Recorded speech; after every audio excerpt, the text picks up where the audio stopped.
Jade plant की पत्तियां कुछ इस तरीके से पीली होकर के मुरझाकर या सूखकर गिर रही हैं और आपके पौधे में ग्रोथ ना के बराबर है।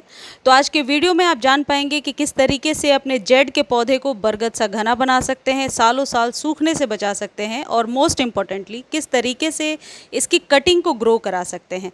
देखिए, ये जेड की कटिंग है जो बरसातों में मुझे लगता है 10 से 15 दिनों में रूट्स इसके बनने लगते हैं और इस तरीके से इसकी कटिंग बहुत ही हेल्दी कटिंग ग्रो हो जाती है। लेकिन ये जानना ज़रूरी है कि जेड की कटिंग सूखती क्यों है और जेड के लिए किस तरीके की सॉइल मीडिया हम बनाएं जिससे कि पौधा कभी भी ख़राब ना हो। जेड का जो पौधा होता है ये एक सकुलेंट है। सकुलेंट वो पौधे होते हैं जिनके पत्तों के अंदर पानी भरा होता है। देखिए, ये मेरे जेड का सबसे पुराना पौधा है। शायद जब मैंने गार्डनिंग की शुरुआत करी होगी तब से ये पौधा मेरे पास है और जितनी भी कटिंग्स लगाती हूँ इसी से कट करके मैं लगाती जाती हूँ। लेकिन जो मदर प्लांट है उस पौधे का ध्यान बहुत ज़्यादा रखना होता है। मदर प्लांट को बार बार रीपॉट करने से भी बचना चाहिए, क्योंकि जब स्टेम बहुत मोटी होने लगती है, पुरानी हो जाती है, तो उस स्टेम का केयर भी बहुत ज़्यादा करना होता है। चलिए, पॉइंट नंबर 1 सबसे पहले हम ये डिस्कस करते हैं कि जेड की पत्तियां यदि पीली होकर के गिर रही हैं तो इसके पीछे क्या रीज़न है। देखिए, कॉमनली तो ये रीज़न होता है कि मैग्नीशियम की कमी हो जाती है आपके पौधे में और जेड की पत्ती येलो होकर के गिरने लगती है। लेकिन इसके साथ ही और भी कई सारे रीज़न हो सकते हैं, यानी कि पत्तियों के सूखने के बहुत सारे रीज़न हैं। हो सकता है कि सॉइल बहुत दिनों तक ड्राई है, आपने पानी नहीं दिया है ये सोचकर कि ये सकलेंट की वैरायटी है, इसे पानी ज़्यादा नहीं चाहिए। ऐसे में भी पत्तियां पीली होकर के सूखती हैं। जैसे इस पौधे की आप सॉइल देखिए, सॉइल बहुत ड्राई है। अब इस पौधे में कोई चमक नहीं है और इसकी स्टेम भी झुकने लगी है। अब ये धीरे धीरे सूखने लगेगा।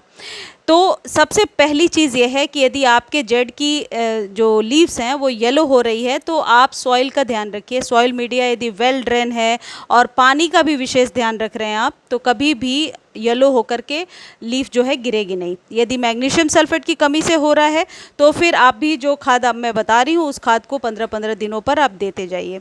अब ये जिस तरीके का सॉइल मैं आपको दिखा रही हूँ, इस तरीके के सॉइल में जेड का पौधा कभी भी ग्रो नहीं होगा, क्योंकि ये सॉइल बहुत भुरभुरी है और इसमें लस्ट नहीं है, यानी कि मॉइस्चर होल्ड करने की कैपेसिटी नहीं है। और वहीं ये सॉइल देखिए, ये कीचड़ से गीली तो नहीं है लेकिन इसमें मॉइस्चर है। तो हमेशा मॉइस्चर वाले जो सॉइल होते हैं उसमें पौधा बहुत ही अच्छे से ग्रो होता है।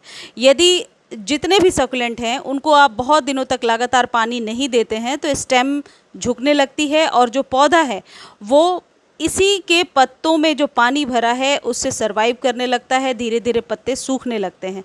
तो इसे पहचानना भी बहुत ही आसान है। यदि आपके जेड के पौधे के जो पत्ते हैं वो बिल्कुल पतले से हो रहे हैं तो समझ जाइए कि इसमें पानी की कमी है। दूसरी बात करते हैं पॉट साइज़ की। कितने बड़े पॉट में लगाना है? जेड को हमेशा 5 से 6 इंच के कंटेनर में लगाइए। इसके जड़ों को जो है फैलने के लिए ये कंटेनर साइज़ जो है बहुत ही बेस्ट रहता है। बहुत बड़े यदि आप उसमें लगा देते हैं, बहुत बड़े कंटेनर में, तो ये पनप भी नहीं पाएगा और इसकी जड़ें क्योंकि शैलो होती हैं, 2 से 3 इंच ही सॉइल में नीचे यदि आप निकाल कर देखेंगे तो जाती हैं। तो बहुत बड़े कंटेनर में यदि आप लगा देते हैं तो फिर ये बहुत ज़्यादा पानी को सोख करके रखता है, मॉइस्चर ज़्यादा होल्ड करता है और पत्तियों को गिराने लगता है। तो इस बात का ध्यान रखें पॉट साइज़ का और सॉइल मीडिया का। यदि आपको कुछ समझ में नहीं आ रहा है सॉइल मीडिया के बारे में तो आप कोकोपीट में भी इस पौधे को लगा सकते हैं, बहुत आसानी से ग्रो हो जाता है। ऐसे तो जेड प्लांट किसी भी तरीके के सॉइल में इजीली ग्रो होता है, लेकिन यदि आप अभी एक्सपीरियंस्ड नहीं हैं, न्यू गार्डनर हैं और लगा नहीं पा रहे हैं, तो फिर आप ये बात ध्यान रखिए कि 40% गार्डन सॉइल में 40% आप सैंड या कोकोपीट मिलाइए और 20% कंपोस्ट मिलाइए। देखिए, इसे मैंने इसी तरीके के रेशियो में ग्रो किया है, लेकिन इसमें पानी नहीं देने की वजह से ये पौधा बिल्कुल भी पनप नहीं रहा है। लेकिन दूसरा जो अभी कंटेनर मैं आपको दिखा रही हूँ वो रेड सॉइल में लगा है। बिल्कुल इसके लिए कोई सॉइल मैंने रेडी नहीं किया है, बहुत जल्दबाजी में कट करके इसमें मैंने दबा दिया था और ये पौधा ग्रो हो गया है। तो इस वहम में बिल्कुल भी ना रहें कि प्रॉपर सॉइल मीडिया नहीं बनी होगी तो जेड ग्रो नहीं करेगा। जेड किसी भी तरीके के सॉइल में ग्रो हो जाता है। अब बात कर लेते हैं खाद की कि खाद किस तरीके की देनी है। यदि जेड की पत्तियों में चमक नहीं है और स्टेम भी मोटा नहीं हो रहा है तो ये जो चूना होता है जो पान के दुकान पर मिलता है, जिसे लाइम पाउडर कहते हैं, ये जेड के लिए एक बहुत ही बढ़िया कारगर जो आप कह सकते हैं खाद है। सस्ते में बहुत ही अच्छे से जेड को है जो है लंबा और बड़ा करने में मदद करता है। बहुत टाइम से मैं देखती आ रही हूँ। इसके लिए दूसरा विकल्प ये है कि चॉक जो मार्केट में मिलेगा उसे आप चॉक जो स्लेट पे लिखते हैं उसे आप कूट करके पाउडर बना करके भी दे सकते हैं, लेकिन मैंने तो पान के दुकान से ही लिया है। यदि छोटे छोटे कंटेनर हैं तो आप घोल करके दे दीजिए, अदरवाइज़ डायरेक्टली सॉइल में डाल दीजिए। जब पानी डालेंगे जड़ों तक ये चला जाएगा। इसका एक्सेस यूज़ नहीं करना है। 15 दिनों पे 1 चुटकी या हाफ टी स्पून ले सकते हैं। अब दूसरी जो चीज़ है ये है कॉफ़ी, जिसमें पोटेशियम बहुत ही रिच मात्रा में है और इसके इस्तेमाल से आपके जेड के पौधे की ग्रोथ तो होने ही लगेगी, साथ ही साथ जो सॉइल होती है वो अचानक से आप कह सकते हैं सभी पोषक तत्वों को लेने की क्षमता उसमें बढ़ जाती है। मैंने ये देखा है बहुत सालों के एक्सपीरियंस में कि कॉफ़ी हमेशा आपके पौधे पर बहुत ही अच्छा काम करता है। आप कॉफ़ी में चूना पाउडर मिला करके अपने पौधे को दे सकते हैं। मतलब ये 1 लीटर में आपको मिलाना है, ये आधा आधा चम्मच 1 लीटर में मिलाना है और पौधे के रिक्वायरमेंट के अकॉर्डिंग देना है। मैं सिर्फ ग्लास में आपको मिला करके दिखा रही हूँ।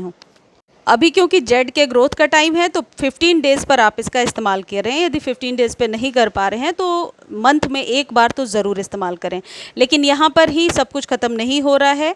बात करते हैं सॉइल की। ये तो हो गया कि बूस्टर की तरह काम करेगा, पौधे की ग्रोथ बढ़ाएगा।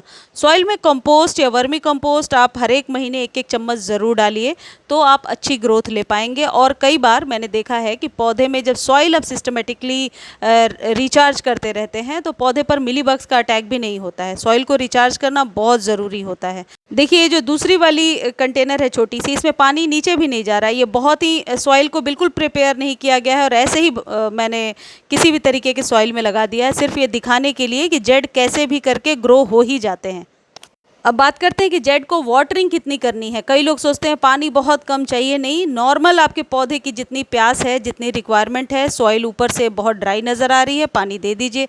गीली है सॉइल तो पानी बिल्कुल मत दीजिए, क्योंकि गीली सॉइल में पानी देंगे तो फिर पानी बहुत देर तक खड़ा होगा और इसका साइड इफ़ेक्ट क्या होगा कि इसके पत्ते गिरने लगेंगे, क्योंकि ये ऑलरेडी इसमें पानी भरा है। तो और पानी आप देते जाते हैं तो पत्ते मॉइस्चर ज़्यादा होल्ड कर लेते हैं। मॉइस्चर होल्ड करने की वजह से इसके पत्ते गिरने लगते हैं। अब बात यह है कि जेड की कटिंग कैसे लगानी है। जेड की कटिंग अपने ही किसी पुराने कटिंग को लेकर के आप लगा सकते हैं। प्रॉपर वीडियो प्रियाज बालकनी पर अपलोड कर दिया है, लिंक डिस्क्रिप्शन में दे दूंगी, आप जाकर ज़रूर देख लेना। ये जो खाद है आप न्यू कटिंग को भी दे सकते हैं। देखिए इसी मंथ में लगाया है और बहुत ही अच्छे से ये ग्रो होने लगा है।